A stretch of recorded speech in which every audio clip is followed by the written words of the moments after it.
أمير المؤمنين مولا علي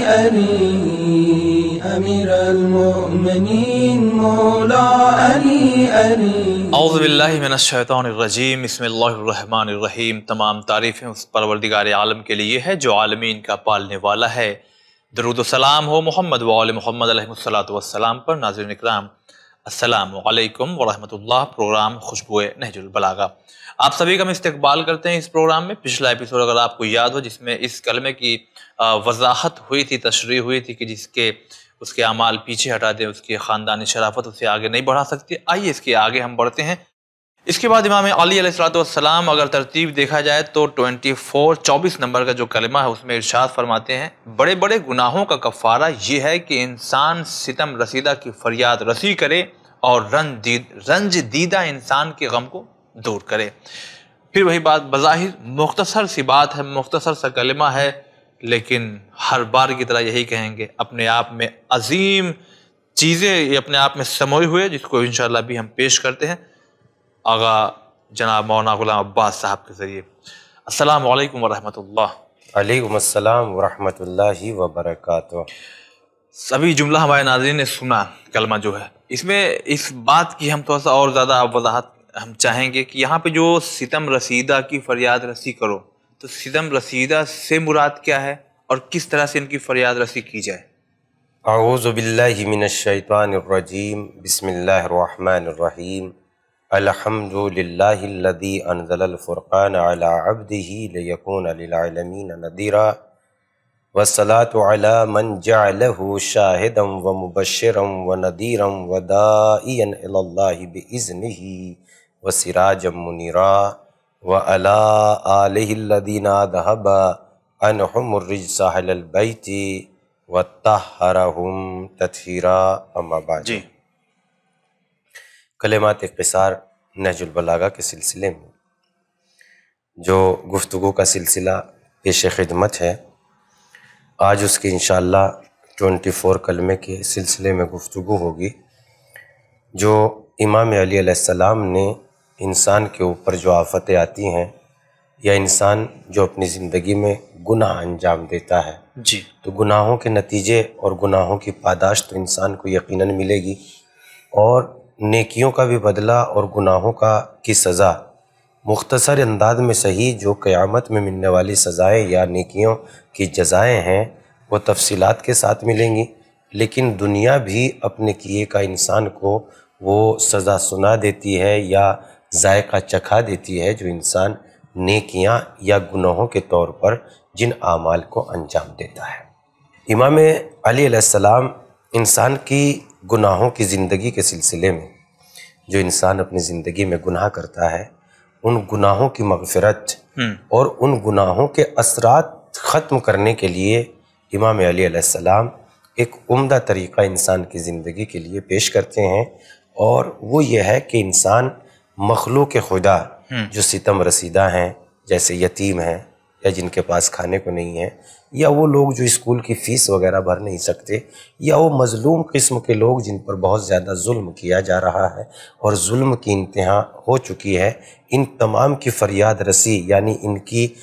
پکار کو سننا اور ان کی مدد کرنا انسان کے بڑے بڑے گناہوں کا کفارہ بن جاتی ہے، اگر انسان ان کی آواز کو سن کے ان کی مدد کر رہا ہے۔ چونکہ اس سے پہلے میں آپ کی خدمت میں کلمے کی تشریح کروں، ایک مختصر سی تمہید آپ کی خدمت میں پیش کرنا چاہتا ہوں، اور جب وہ تمہید آپ کے گوش گزار کر دوں گا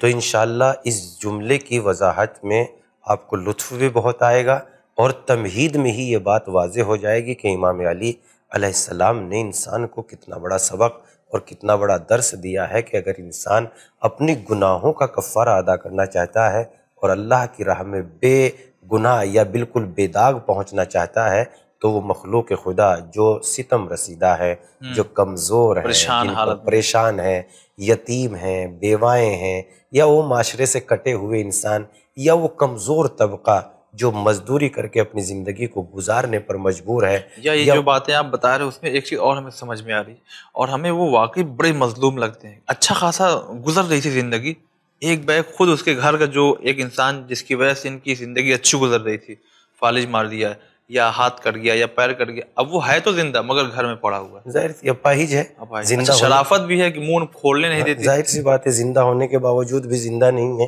اور زندہ ہونے کے باوجود بھی زندگی ایک بار بن گئی ہے۔ یقیناً ایسے لوگ جو ہے جو زندہ تو ہیں مگر زندگی کو کندھے پہ بار کی طرح اپنے اٹھائے اس کندھے پہ اٹھائے ہوئے پھر رہے ہیں، بلکہ زندگی ان کے لیے اور اس لیے زندگی خطرناک بن گئی ہے کہ ایک تو آمدن نہیں ہے، دوسرے جو ہے اخراجات لگے ہوئے ہیں، اور دوائی نہیں آئے گی تو زندگی نہیں گزرے گی، اور زندگی نہیں چلے گی تو گویا زندگی ایک بار بن گئی ہے، ان کے لیے بھی بار بن گئی جن کے یہ خود کفیل تھے۔ اب وہ لوگ جو بیچارے خود کچھ نہیں کر سکتے تھے وہ ان کی دیکھ بھال کریں کہ کیا کریں۔ بہرحال سماج اور معاشرے میں ایسے سماج اور معاشرے میں ایسے بے پناہ لوگ پائے جاتے ہیں جو ان طریقے کے لوگوں کی جو ہے بہت مدد کرنی چاہیے، اور پروردگار عالم اس کے نتیجے میں کہ ان لوگوں کی جو مدد کر رہے ہیں، پروردگار عالم اس کے نتیجے میں ان کے گناہوں کو دھل دیتا ہے اور ان کو جو ہے معاف فرما دیتا ہے۔ کیا یہ بڑی بات نہیں ہے کہ انسان کے گناہ اس کی تھوڑی سی مدد کرنے کی بنیاد پر دھل رہے ہیں، کفارہ ادا ہو رہا ہے؟ یہ تمہید جو میں آپ کی خدمت میں عرض کرنا چاہتا تھا وہ تمہید یہ ہے کہ چونکہ جب ہم فریاد کرنے والوں کی ستم رسیدہ کی فریاد پر لبیک کہیں گے تو لا محالہ پروردگار عالم کی رحمت ہماری طرف متوجہ ہوگی۔ یہ ہو نہیں سکتا کہ ہم تو فریاد مثلاً ستم رسیدہ کی فریاد کو سنیں اور رحمت پروردگار جوش میں نہ آئے، یہ نہیں ہو سکتا۔ یہ لازمی ہوگا کہ جب ہم مخلوق خدا کی خدمت کریں گے تو رحمت پروردگار ہمارے لیے جوش میں آئے گی، اس لیے کہ ہم اس مالک کی مخلوق کی خدمت کر رہے ہیں جو تمام رحمتوں، تمام ملکیتوں، تمام خزانوں کا مالک ہے، جس کے پاس خزانوں کی چابیاں ہیں۔ تو جب ایک انسان کسی انسان کا احسان نہیں رکھ سکتا تو وہ مالک جو مالک الملک ہے، جو خالق جو قادر علی کل شیء قدیر ہے، تو جو پروردگار عالم کس طریقے سے دوسروں کا مخلوق خدا اپنی مخلوق کا احسان رکھ سکتا ہے، پلٹ کے ضرور دے گا۔ اس نے تو خود بھی وعدہ کر۔ تمہید یہ ہے کہ آپ فرض کریں کہ ایک باپ کو آپ اپنے طرف بہت اچھے طریقے سے متوجہ کرنا چاہتے ہیں،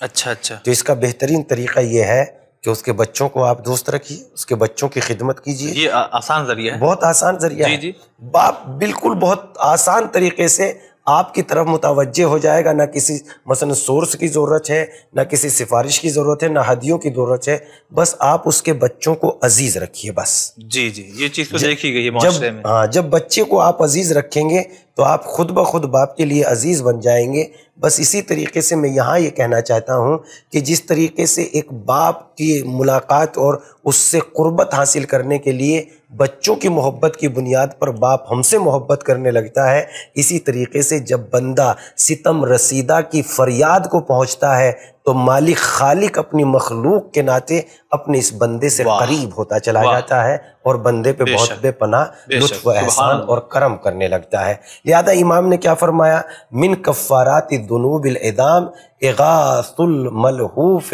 والتنفیس عن المکروب، یعنی بڑے بڑے گناہوں کا کفارہ یہ ہے کہ انسان ستم رسیدہ اور رنجیدہ لوگوں کی فریاد کو پہنچے، اور اس میں وہ تمام لوگ آ جاتے ہیں جو یتیم ہیں، غریب ہیں، بے کس ہیں، جن کے بیچاروں کو کوئی کرنے والا نہیں ہے، جن کے حالات مثلا ایسے ہیں کہ وہ پڑھنا تو چاہتے ہیں لیکن پڑھ نہیں سکتے، اور اس کے علاوہ بھی غم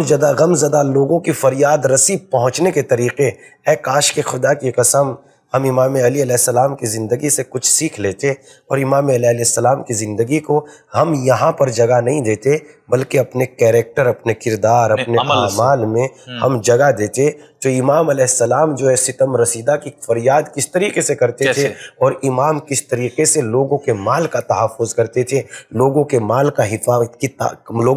کی حفاظت کرنا اور حقدار کو اس کے حق تک پہنچا دینا، یہ انسان کا ایک بہت بڑا شرف ہے، انسان کا ایک بہت بڑا کمال ہے۔ میں آپ کی خدمت میں عرض کرتا ہوں کہ امام علی علیہ السلام جب ظاہری حکومت پر فائز ہوئے تو آپ کے ایک عامل تھے جو اسفان کے عامل تھے، امام نے ان کو گورنر بنایا تھا۔ اسفان کے عامل عمر ابن سلمہ، یہ اسفان کے عامل تھے۔ عامل یعنی گورنر، جن کو امام علی علیہ السلام نے اپنی جانب سے حکومت کی طرف سے اصفہان کا نمائندہ قرار دیا تھا۔ اور جب نمائندہ قرار دیا تھا تو اصفہان سے ایک مرتبہ شہد اور گھی کے کچھ مشکیزیں آئے۔ جب شہد اور گھی کے کچھ مشکیزیں آئے اور ان کو بیت المال میں رکھا گیا تو جناب ام کلثوم امام علی علیہ السلام کی صاحبزادی، جبکہ بیت المال کے مال میں ان کا بھی حق ہے، امام علی علیہ السلام کا بھی حق ہے۔ جب امام علی علیہ السلام کا بھی حق ہے تو جناب ام کلثوم نے عمر ابن سلمہ سے تھوڑا سا شہد اور گھی طلب کر لیا۔ عمر ابن سلمہ نے تھوڑا سا شہد اور گھی ایک پیالی میں نکالا اور جناب ام کلثوم کی خدمت میں بھیج دیا۔ امام علی علیہ السلام کی خدمت میں جب ان مشکیزوں کو پیش کیا گیا تو امام علی علیہ السلام نے دیکھا کہ ان دو مشکیزوں کے دہانے کھلے ہوئے، فوراً سوال کر لیا ان دو مشکیزوں کے دہانے کیوں کھلے ہیں؟ تو اس شخص نے، عمر ابن سلمہ نے کہا کہ حضور آپ کی صاحبزادی نے تھوڑا سا گھی اور تھوڑا سا شہد مثلا طلب کر لیا تھا تو میں نے دے دیا۔ امام نے یہ نہیں کہا کہ نہیں ایسا تمہیں جو ہے نہیں کرنا چاہیے تھا یا کیا کرنا چاہیے تھا، تم نے صحیح کیا۔ جناب ام کلثوم کا بھی بیت المال میں حق ہے، کوئی بات نہیں، بلکہ امام علی علیہ السلام نے یہ بھی نہیں کیا کہ اندازہ لگا کے دے دیتے بیت المال میں کہ اتنا مال کا یہ مال ہوگا لہذا اندازہ کر لیتے اور بیت المال میں جمع کر دیتے، نہیں۔ پہلے امام علی علیہ السلام نے ان شہد کی مشق کو اور اس مثلا گھی کی مشق کو تخمینہ لگانے والوں کے پاس بھیجا اور ان سے یہ معلوم کیا کہ یہ قیمت طے کر کے بتائیے کہ ان میں سے کتنی قیمت کا گھی اور کتنی قیمت کا شہد نکلا ہوگا۔ لہذا تخمینہ لگانے والوں نے تحریر کر کے دیا کہ اس میں سے مشکیزہ میں سے گھی اور شہد کی قیمت کل 5 درہم سے زیادہ نہیں ہوگی۔ ہونا تو یہ چاہیے تھا کہ نظر انداز کر دیتے، اور امت کو بھی اگر یہ پتہ ہوتا، امت جو دیکھ رہی وہ بھی نظر انداز کر دیتے تو کوئی بولنے والا نہیں تھا، اس لیے کہ جناب ام کلثوم کا بھی تو بیت المال میں حصہ ہے، حق ہے، جس طریقے سے امت کا حق ہے۔ لیکن امام علی علیہ السلام نے جناب ام کلثوم کے پاس خبر بھیجی کہ جو گھی اور شہد تم نے طلب کیا ہے اس کی قیمت 5 درہم ہے، لہذا 5 درہم بیت المال میں بھیج دیجئے۔ اور جب وہ 5 درہم بیت المال میں آ گئے، امام علی علیہ السلام نے ان 5 درہم کو بھی بیت المال میں جمع کر دیا اور لوگوں کو یہ درس دیا کہ یہ لوگ اللہ کی مخلوق کا مال ہے، یہ مال اللہ یعنی اللہ کی مخلوق کا مال ہے، لہذا اس میں سب کو برابر سے تقسیم ہونا چاہیے۔ تو یہ اس طریقے سے امام علی علیہ السلام نے لوگوں کے مال کی حفاظت کر کے ستم رسیدہ لوگوں کی حفاظت کی ہے اور ان کی خدمت کی ہے۔ ان کی یہ مال کن کی خدمت میں تقسیم ہوتا تھا؟ جو ستم یتیم ہے، بے روزگار ہے، ان کی خدمت میں یہ مال تقسیم۔ اسی طریقے سے مثلا اگر انسان کو اللہ نے بہت مال دیا ہے تو ایک ستم رسیدہ کی فریاد کو پہنچنا ایک طریقہ یہ بھی ہے کہ انسان اپنی مالداری کا اظہار ان بے نوا لوگوں کے سامنے نہ کریں جن کے پاس ایسا لباس پہننے کو نہیں ہے، ایسے زیور پہننے کو نہیں ہے، ایسی جوتیاں اور چپلیں پہننے کو نہیں ہے، ایسے سونے کے گلے بند پہننے کے نہیں ہے، تو غریب و بے نوا لوگوں کے سامنے اپنی مالداری کا اظہار نہ کریں۔ بالکل اسی حدیث کے مطابق کہ جب کوئی یتیم تمہارے سامنے آ جائے تو اپنے بچے کے سر پہ ہاتھ نہ رکھنا، اس لیے کہ یتیم کو اپنے باپ کا سایہ یاد آ جائے گا۔ تو اسی طریقے سے بے نواؤں کی خدمت کرنا اور ان لوگ جو ستم رسیدہ ہیں، جو غم زدہ ہیں، مزدور قسم کے لوگ ہیں، نچلے طبقے کے لوگ ہیں، تو اپنی فوقیت نہ جتائے کہ ہمارے پاس کتنا مال ہے، اپنی شوقین و شیخی نہ بھگارے، بلکہ ان کے سامنے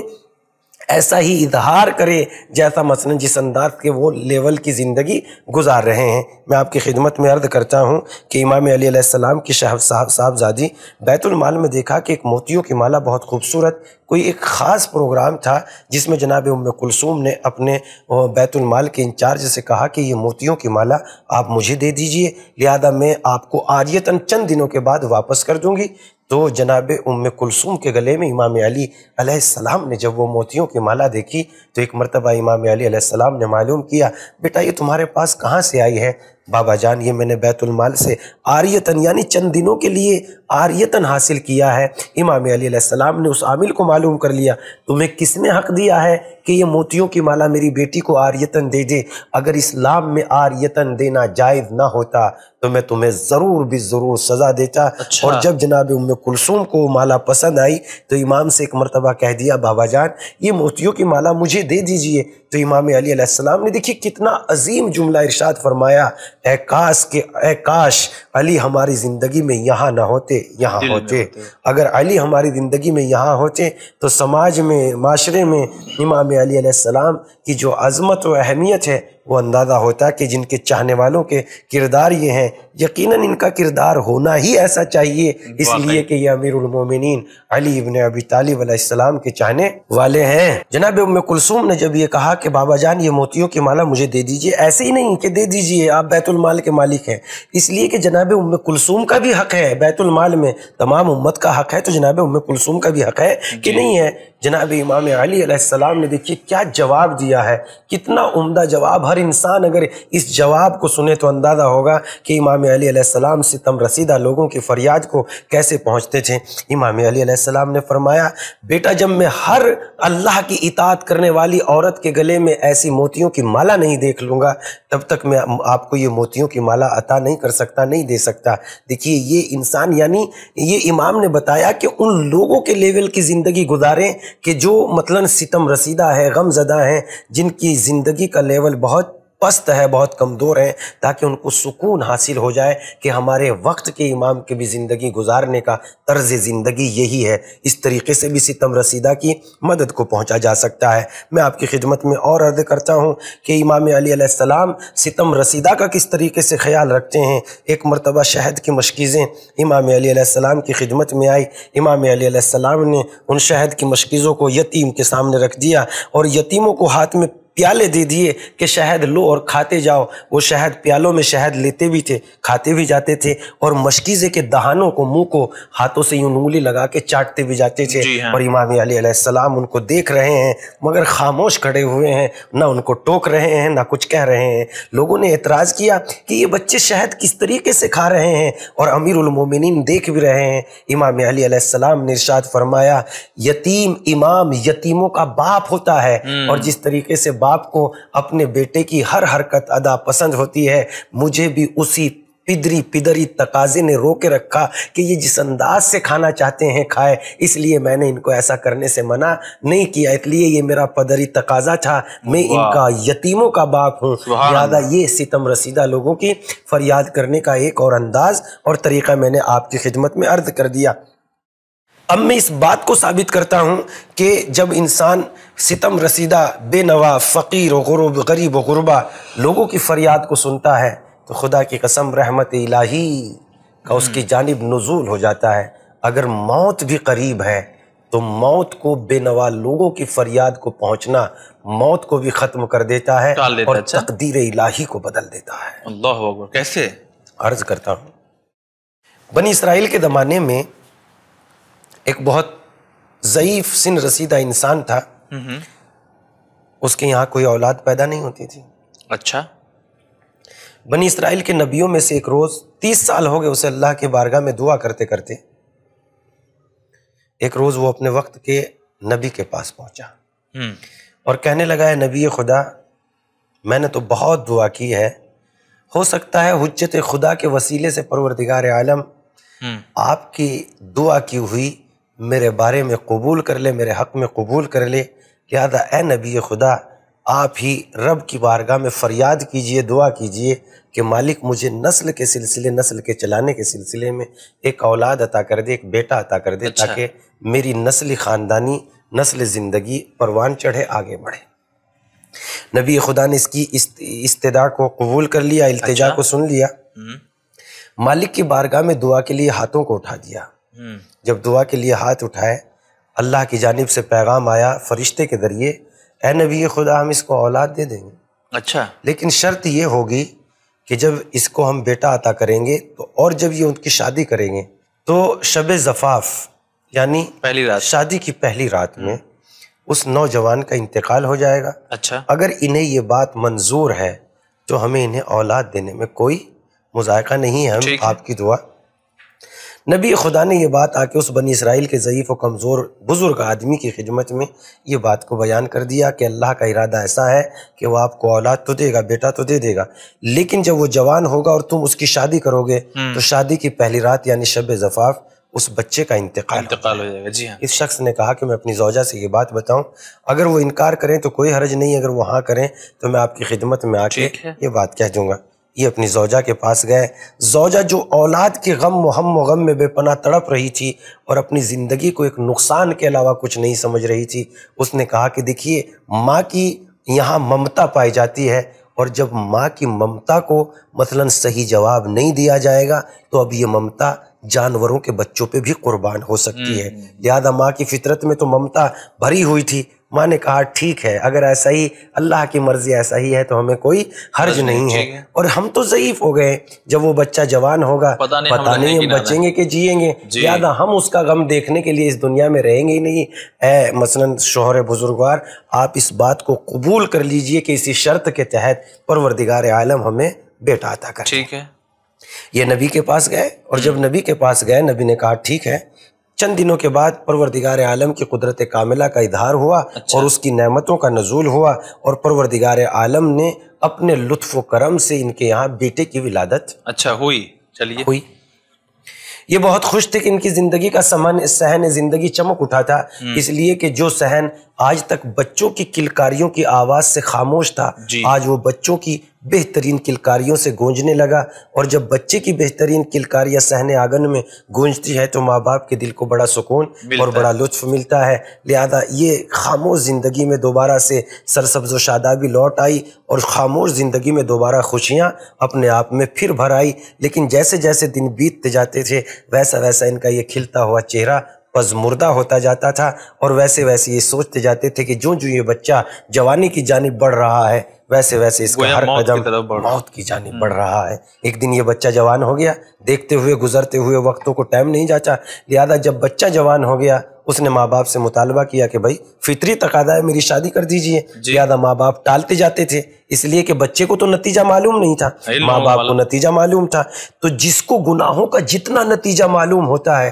گناہوں سے وہ اتنا ہی دور رہتا ہے. گناہ تو وہ لوگ کرتے ہیں جو نتیجہ گناہ سے بے خبر ہوتے ہیں. واقعی جی. لہذا ان کو نتیجہ معلوم تھا. جب ان کو نتیجہ معلوم تھا تو یہ ڈرتے تھے کہ ایسا کریں گے تو ایسا کریں گے، ایسا ہو جائے گا. لہذا فطری تقاضے کو کون روک سکتا ہے؟ بچے نے پھر اصرار کیا. جب اصرار کیا تو ایک دن ماں باپ نے دل کو مضبوط کرنے کے بعد اس نوجوان کی شادی کر دی. اور جب اس نوجوان کی شادی کر دی تو ماں باپ انتظار میں تھے کہ اب دلہن روتی پیٹتی گھر سے باہر نکلے کہ میرا شوہر مر گیا، میرا شوہر انتقال کر گیا. لیکن الحمدللہ ماں باپ نے دیکھا شوہر بھی صحیح سالم صحت مند ہے اور اس کی زوجہ بھی صحیح و سالم صحت مند ہے. ماں باپ نے صبح اٹھ کے دیکھا تو بڑی خوشی ہوئی. ایک دن اور بیت جانے دو، 2 دن اور بیت جانے دو، شاید آج نہیں تو کل، کل نہیں تو پرسوں، پرسوں نہیں تو نرسوں، اور یوں ہی پرسوں نرسوں کل اور ارسوں مرسوں نرسوں میں یوں ہی ہوتے ہوتے جو ہے تقریباً 6 مہینے بیت گئے. اور جب 6 مہینے بیت گئے تو یہ نبی خدا کی بارگاہ میں آئے. اے نبی خدا، میں ایک زمانے میں آیا تھا، آپ نے میرے لیے اولاد کی دعا کی تھی، مگر آپ نے کہا تھا کہ وہ بچہ جب اس کی آپ شادی کریں گے تو شب زفاف اس بچے کا انتقال ہو جائے گا. مگر میں نے شادی کر دی اور دلہن اور دلہا الحمدللہ باحیات ہے. انہوں نے کہا کہ 2-4 دن انتظار کیجئے. کہا حضور 6 مہینے شادی کو بیت چکے ہیں. جیسے ہی یہ بات انہوں نے کہی 6 مہینے بیت چکے، ویسے نبی نے خدا کہا، نبی خدا نے کہا میں نے کوئی بات اپنی طرف سے نہیں کہی تھی، بلکہ جو کہی تھی حکم پروردگار کے تحت کہی تھی، اور یہی مثلاً تقاضا پروردگار کی مشیت کا تقاضا تھا. جیسے ہی یہ بات کہی ویسے ہی وحی کا فرشتہ نادل ہوا، اور نادل ہونے کے بعد کہنے لگا اے نبی خدا، بات تو وہی برحق تھی جو آپ نے کہا تھا، لیکن جب یہ بچہ، یہ نوجوان شب زفاف جب یہ اپنا قیمتی کھانا نوش فرما رہا تھا اسی وقت اس کے دروازے پہ آیا ایک ستم رسیدہ بزرگ انسان، فقیر انسان جو بھوک سے تڑپ رہا تھا، اور اس نے اس کے دروازے پہ آ کے کہا کون ہے جو مجھے اللہ کی راہ میں پیٹ بھر کھانا کھلا دیں. اس نوجوان سے برداشت نہیں ہوا اور اس نے اپنا کھانا سامنے سے اٹھا کے اس ستم رسیدہ کو کھلا دیا. جب اس ستم رسیدہ کو اپنے سامنے کا کھانا کھلایا تو پروردگار عالم کی رحمتوں میں جوش پیدا ہوا اور پروردگار عالم نے اس کی عمر کے 80 سال میں اضافہ کر دیا. تو میں آپ کی خدمت میں نہ تنہا گناہوں کا کفارہ، گناہ کو تو پروردگار عالم مخلوق کی خدمت کرنے کی بنیاد پہ معاف کر ہی دیتا ہے، بلکہ اپنی رحمتوں کا نزول بھی بندے پہ نازل کر دیتا ہے. تو جب رحمتوں کا نزول ہو جاتا ہے تو اب یہیں سے اندازہ ہوتا ہے کہ انسان کو مخلوق خدا کی بہت زیادہ خدمت کرنی چاہیے. جناب میں تو آپ کی خدمت میں ایسی باتیں عرض کرتا ہوں تاریخ کے مطالعے کے بیس پہ کہ اگر انسان مخلوق خدا میں نہ تنہا انسان، نہ تنہا یتیم بچے، بلکہ اگر جانوروں پہ بھی پروردگار عالم کے لیے اور اللہ کی خوشنودی کے لیے انسان اگر جانوروں پہ بھی رحم کرے تو خدا کی قسم پروردگار عالم گناہوں کا کفارہ قرار دیتا ہے. اکثر خطبوں کے جمعہ کے خطبے میں یہ بات اکثر آپ نے بھی سنی ہوگی کہ ایک عالم دین جنہوں نے بے پناہ کتابیں لکھیں اور بے پناہ اپنے آپ میں بڑے کام کیے، بڑی عبادتیں کیں، ساری عبادتیں اور بڑی کتابیں جو دین کی راہ میں تبلیغ کے لیے لکھی تھی ان سب کو اکارت کر دیا گیا. اگر نجات ملی ہے تو اس بات پہ نجات ملی کہ ایک روز وہ کتاب تحریر کر رہے تھے اور ان کے قلم کی نوک پہ آ کے ایک مکھی بیٹھ گئی اور انہوں نے اس بنیاد پر قلم کو روک لیا کہ مخلوق خدا پیاسی ہے، لہذا پورے طور سے جب یہ سیراب ہو جائے گی تو قلم چلاؤں گا. تو اللہ نے اس اعتبار سے اتنا پسند آیا کہ پروردگار عالم نے ان کی مغفرت فرما دی اور ان کو عظیم رتبے عطا کیے. اس کے علاوہ ایک اور میں آپ کی خدمت میں بات عرض کرتا ہوں کہ ایک انسان جو دو دوست تھے انہوں نے آپس میں یہ طے کیا کہ جو پہلے انتقال کر جائے گا وہ ضرور خواب میں آ کے حالات بیان کرے گا. جب ایک دوست کا انتقال ہو گیا، انتقال ہونے کے بعد دوست نے معلوم کیا، خواب میں آنے کا موقع مل گیا، دوست نے معلوم کیا کہ جناب کیا حال ہے، آپ نے اتنی دیر کیوں لگا دی؟ نمازیں کام آئی، روزے کام آئے، حج کام آیا، زکوٰۃ کام آئی، سب سے زیادہ کون سا عمل کام آیا؟ اس شخص نے کہا جو سب سے زیادہ عمل کام آیا وہ ایک زندگی کا یہ عمل تھا کہ میں اپنے آفس سے اپنے کار میں اپنے گھر کی طرف دوڑ رہا تھا، بہت تیز شدید بارش ہو رہی تھی. راستے میں جب شدید بارش میں نے دیکھی تو میری کار کی لائٹ کے سامنے سے ایک بلی کا بچہ جو سردی سے ٹھٹر رہا تھا اور بارش پڑنے کی وجہ سے بڑا کمزور اور لاغر ہو رہا تھا، یہاں تک کہ اس کے میاؤں کرنے کی آواز بھی نہیں نکل رہی تھی. وہ کار کو دیکھنے کے بعد بھی روڈ کو تیزی کے ساتھ کراس نہیں کر سکتا تھا، لہذا بہت کمزور اور لاغر ہو چکا تھا. میں نے اپنی کار کی لائٹ کی روشنی میں اس کو دیکھا اور میرے دل میں یہ خیال پیدا ہوا یہ بارش میں بھیگ کے مر جائے گا، لہذا میں نے کار کو روک لیا اور جب کار رک گئی میں نے اس بلی کے بچے کو اٹھایا اور اپنی کار میں رکھ لیا اور جب کار میں رکھ لیا تو میں اس کو گھر لایا، اس کو گرمی دی ہیٹر ویٹر کے ذریعے سے اور بہترین گرم کر کے دودھ وغیرہ پلایا تو الحمدللہ وہ بلی کے بچے کی زندگی نکل گئی اور وہ زندہ بچ گیا. یہ عمل پروردگار عالم کو اتنا پسند آیا ہے کہ پروردگار عالم نے اس کی بنیاد پر مجھے بے پناہ اجر و ثواب. تو یہیں سے بات واضح ہو جائے گی جناب ستم رسیدہ نہ تنہا مخلوقات میں سے انسان پر رحم و کرم کرنا انسان کے گناہوں کا کفارہ بنتا ہے، بلکہ اگر جانوروں پہ بھی رحم و کرم کیا جائے تو مالک کی نگاہ میں انسان کی عزت دو بالا بڑھ جاتی ہے اور قربت پروردگار حاصل ہو جاتی ہے. جی کیوں نہ ہو کہ مخلوق خدا ہے اور جب مخلوق خدا پر کرم کیا جائے گا تو خدا کے کرم میں مہربانی میں اور جوش پیدا ہو جائے گا. سبحان اللہ، واقعی بہت شکریہ ادا کرتے ہیں. اور ناظرین اپنے پروگرام کو ہم یہیں پہ مجبوراً ختم کرنا پڑے گا اس لیے کہ وقت ہمارے درمیان سے گزر گیا. اہم ترین گفتگو آپ تک پہنچی ہے، اس پہ ہم لوگ مل کر کے عمل کریں. واقعی خدا نے نوازا ہے تو ہم خدا کی مخلوق کو دیکھیں، جو دوسرے ہیں، جو غریب ہیں، ان کی مدد کریں. ان کی مدد سے خدا خوش ہوگا. جب خدا خوش ہوگا تو رحمتوں کا نزول اور زیادہ ہونے لگے گا. انشاءاللہ حاضر ہوں گے اگلے ایپیسوڈ میں اہم ترین گفتگو. فی الحال آپ دیکھتے رہیے چینل وین. خدا حافظ. المؤمنین مولا علی علی، امیر المؤمنین مولا علی علی.